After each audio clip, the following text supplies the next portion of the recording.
बेटा, चुप हो जाओ, चुप हो जाओ। तुम ठीक हो जाओगे, अब जल्दी ठीक हो जाओगे बेटा। अच्छे से आराम से सो जाओ, सो जाओ। मम्मा ने दवाई खिलाई है ना?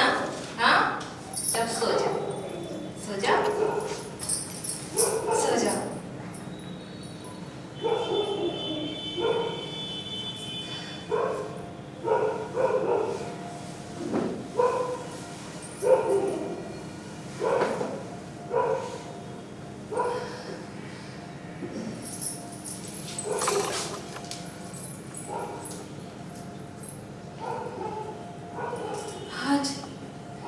इन्हीं वजह से मेरी बेटी 5 घंटे पानी में रह गई। 5 घंटे। अगर मैंने खुद में सुधार नहीं लाया तो अब मेरी बच्चियों की जिंदगी खतरे में पड़ जाएगी। ये लोग जो भी मेरे साथ कर रहे हैं, इसकी सजा मेरी बच्चियां नहीं भुगतेगी, नहीं भुगतेगी।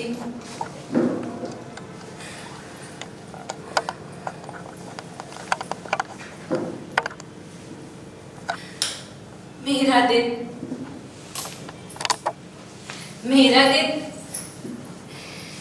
गाली गलौज से शुरू होकर मारपीट तक और उसके बाद घंटों पानी में रहकर खत्म हो जाता है।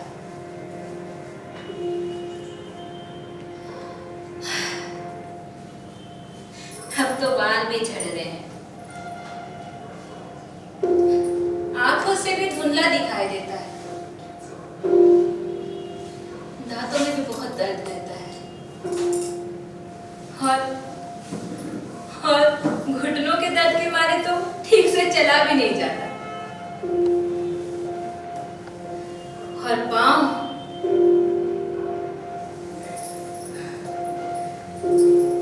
तो सड़ गए हैं मेरे,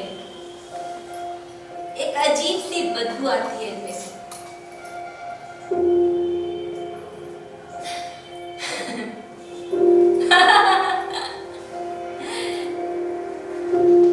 क्या थी मैं और क्या बन के रह गई। गांव में तालाब में तैरती थी और यहाँ शहर में एक कैदी बनकर रह गई। वहां भी बंदिशें थी मुझ पर, लेकिन अपनी जिंदगी जीने की आजादी भी थी। वहां भी तो लोग रहते थे, लेकिन कभी किसी औरत की इतनी बेइज्जती होते हुए मैंने कभी नहीं देखा।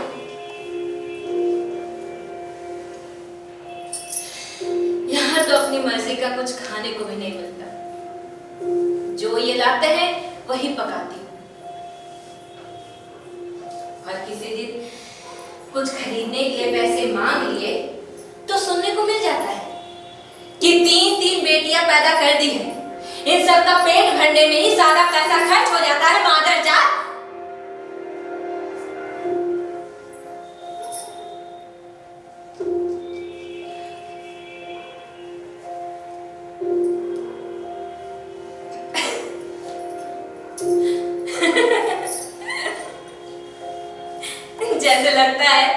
जैसे लगता है ये 3 बेटियां मैंने अपने आप से ही पैदा कर दी है।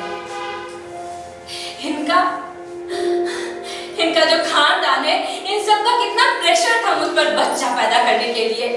अरे मैं तो मशीन बनकर रह गई थी।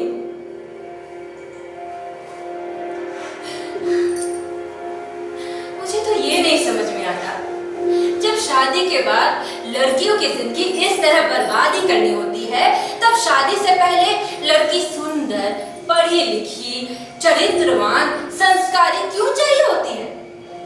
क्योंकि शादी के बाद इन गुणों की तो कोई इज्जत ही नहीं रह जाती। अरे यहाँ तो इंसानी जिंदगी का भी कोई मूल्य नहीं।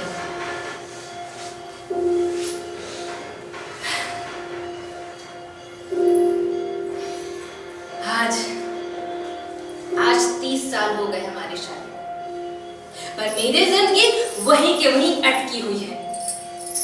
आज भी ये गुस्से में खाना फेंक कर चले जाते हैं और मैं वहां 10 बार पोछा लगाती रह जाती हूँ। आज भी इनके रिश्तेदारों में कोई बीमार पड़ा तो उसमें भी मेरी ही गलती है। किसी देवरानी को बेटा नहीं हुआ तो उसमें भी मेरी ही बुरी नजर का दोष है, क्योंकि मेरा बेटा नहीं है ना। इसलिए अब मैं अभागन के साथ साथ डायन भी हूं।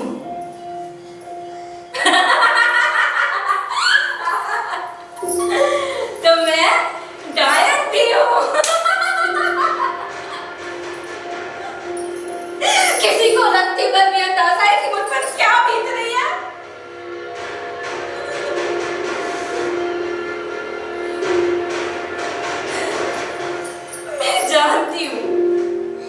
मैं जानती हूँ कि मैं अपने साथ गलत कर रही हूँ। इस तरह 5-5 घंटे पानी में रहना सुसाइड करने से कम नहीं है। लेकिन मैं क्या करूं? हर दिन इतने अमाउंट में मुझे टेंशन दिया जाता है कि मैं बर्दाश्त नहीं कर पाती हूँ। मेरा सर लगता है जैसे कि फट जाएगा।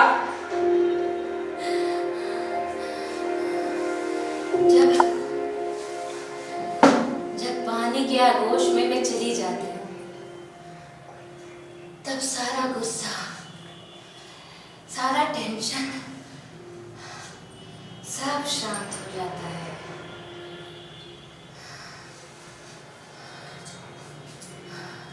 मैं बहुत नॉर्मल हो जाती हूँ।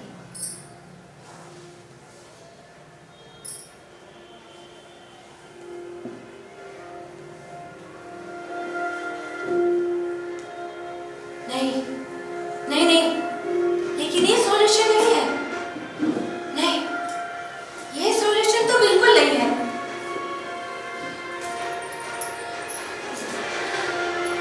जिस तरह मैं पानी में सड़ रही हूँ, मेरी बेटियां नहीं सड़ेंगी। नहीं, बिल्कुल नहीं।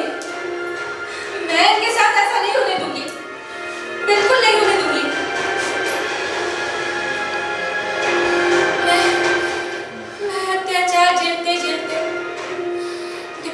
का शिकार हो गई हूँ।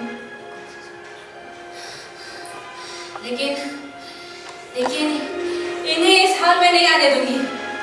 नहीं, मैं बिल्कुल नहीं आने दूंगी। नहीं।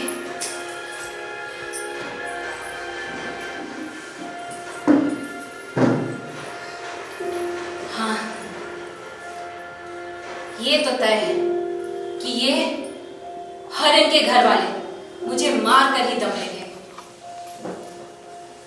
और ये भी तय है कि मेरी मदद कोई नहीं करेगा।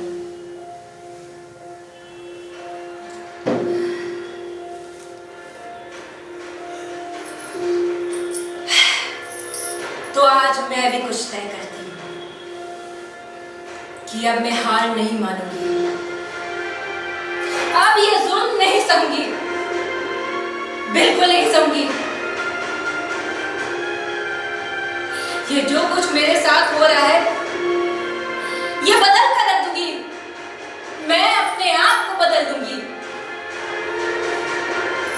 हाँ, मुश्किल है, बहुत मुश्किल है अपने आप को पानी के आगोश से निकालना। लेकिन मैं ये करूंगी, जरूर करूंगी, अपनी बच्चियों के लिए करूंगी। ये जो टैग चिपका दिया गया ना मेरे माथे पर, अभागन, पागल और डायन का, ये सब मिटा दूंगी। खुद को इस काबिल बनाऊंगी कि मेरी बच्चियां सर उठाकर सबके सामने मुझे इंट्रोड्यूस करेंगी और कहेंगी, ये है मेरी माँ, मिसेस मंजरी कुमार। हर हर महादेव। हर हर महादेव।